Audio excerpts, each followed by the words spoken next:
নমস্কাৰ নিউজ নাওৰ বাতৰিলৈ স্বাগতম জনাই ষ্টুডিঅ'ৰ মজিয়াত মই কৃষ্ণা ভূঞা চাহক আজিৰ বাতৰি উৰুকাৰ নিশা লগে ভাগে উদৰ পুৰাই এসাঁজ খোৱাৰ পিছত কালি ৰাজ্যবাসীয়ে মেজি প্ৰচলন কৰি হোৱা অপ্ৰীতি বিনাশৰ প্ৰাৰ্থনা কৰে অগ্নিদেৱতাৰ ওচৰত নিউজ নাওৰ এক প্ৰতিবেদন উৰুকাৰ নিশা লগে ভাগে উদৰ পুৰাই এসাঁজ খোৱাৰ পিছত ৰাজ্যবাসীয়ে মেজি প্ৰজ্বলন কৰি অহোৱা অপ্ৰীতি বিনাশৰ প্ৰাৰ্থনা কৰে অগ্নিদেৱতাৰ ওচৰত অসমবাসীকে ভোগালী বিহুৰ শুভেচ্ছা জ্ঞাপন কৰিছোঁ আৰু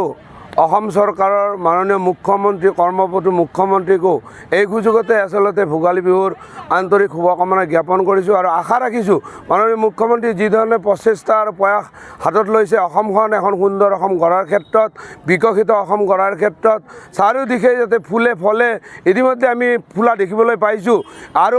মই ভাবোঁ যি সাধাৰণ নিৰ্বাচন আহি আছে এই নিৰ্বাচনত আমি সমগ্ৰ অসমবাসীয়ে তেখেতৰ হাত মজবুত কৰাৰ স্বাৰ্থত অসমবাসী শক্তিশালী হোৱাৰ স্বাৰ্থত আচলতে আমি তেখেতক দলে বলে গৈ ভোট দিব লাগে এই সুযোগতে যদিও মই ক'ব নাপায় ৰাজনীতিৰ কথা তথাপি আমি কিন্তু জাতি ৰক্ষাৰ ক্ষেত্ৰত আমি সংস্কৃতি ৰক্ষাৰ ক্ষেত্ৰত আমি যিহেতুকে আজি পুঁজি জ্বলাই ইয়াতে অগ্নিদেৱতাৰ ওচৰত প্ৰাৰ্থনা কৰিছোঁ কিন্তু এইকাৰণে প্ৰাৰ্থনা কৰিছোঁ যাতে জাতিটো আমি সুৰক্ষিত হওঁ জাতিটো আজি যাতে আমি শান্তিত থাকিব পাৰোঁ কিন্তু যদি আমি মাননীয় মুখ্যমন্ত্ৰীৰ হাত শক্তিশালী নকৰোঁ তেতিয়াহ'লে কিন্তু জাতি শক্তিশালী হোৱাৰ আমি কোনো পথ দেখা নাই সেইকাৰণে মই ভগৱানৰ ওচৰত প্ৰাৰ্থনা কৰিছোঁ মাননীয় মুখ্যমন্ত্ৰীৰ নেতৃত্বৰ চৰকাৰখন শক্তিশালী হওক আৰু এখন সুন্দৰ অসম গঢ়াৰ ক্ষেত্ৰত তেখেতৰ যি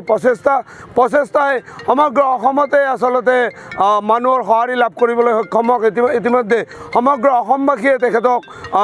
তেখেতৰ সুস্বাস্থ্য আৰু দীৰ্ঘায়ু কামনা কৰিছে আৰু আমিও আমিনগাঁওবাসী ৰাইজে তেখেতৰ সুস্বাস্থ্য আৰু দীৰ্ঘায়ু কামনা কৰিছোঁ আৰু এই সুযোগতে আমি আমাৰ হিয়াৰ আমঠু জুবিন গাৰ্গলৈও আমি শ্ৰদ্ধাঞ্জলি নিবেদন কৰিছোঁ আমি আচলতে মনবিলাক আচলতে এইবেলি সুৰুঙা আমি দেখিছে যে আপোনালোক আটায়ে যে সমগ্ৰ অসমতে যি ধৰণৰ উৎসৱ পালন কৰা হয় এইবাৰ এই ধৰণৰ উৎসৱ নাই মাত্ৰ তেখেতৰ শ্ৰদ্ধাঞ্জলি বা তেখেতৰ যি কৰি অহা কামৰ নমুনা কিছুমানে আচলতে মানুহে দাঙি ধৰিছে আমিও তেখেতৰ এই অনুষ্ঠানতে তেখেতৰ শ্ৰদ্ধাঞ্জলি জ্ঞাপন কৰিছোঁ তেখেতৰ আত্মাই যাতে চিৰশান্তি লাভ কৰে তাৰ কাৰণে ভগৱানৰ ওচৰত এই অগ্নিদেৱতাৰ প্ৰাৰ্থনা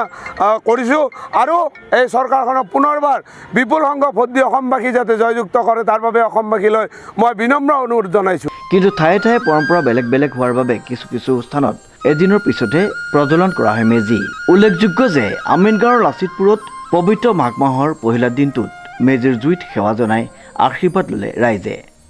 ধূপ দীপ নৈবেদ্যৰে শৰাই সঁফুৰা আগবঢ়াই অমংগল বিনাশনৰ আশীৰ্বাদ গ্ৰহণ কৰে অগ্নিদেৱতাৰ পৰা মধুমাধৱ দাসৰ ৰিপৰ্ট নিউজ নাও।